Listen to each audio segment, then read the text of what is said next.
приветствует Владикавказская детская железная дорога и поздравляет всех с праздником.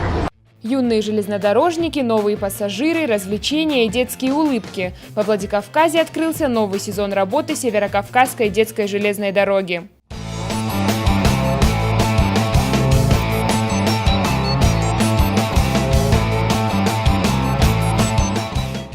Здесь собирается сейчас очень много пассажиров, детей, взрослых. То есть придут все те школы, где мы работаем.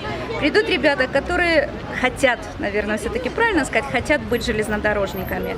Что еще можно сказать? Ну, наверное, то, что это будет большой, грандиозный, веселый праздник благодаря очень хорошим ребятам из планеты развлечений. Малую железную дорогу построили почти полвека назад. Ее протяженность более 2 километров. Небольшие вагончики курсируют от водной станции до мемориала славы. Я знаю очень много правил, очень много хороших вещей о том, что как надо себя вести на взрослой железной дороге, как надо себя вести в повседневной жизни на железной дороге.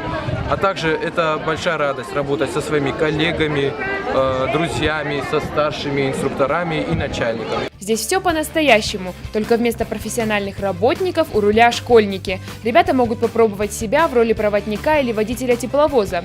Кстати, в этом году руководству железной дороги удалось приобрести новый вагончик. Это значит, что маленьких пассажиров станет еще больше. Ирина Дзабаева, Алла Венедиктова, Осетия ТВ.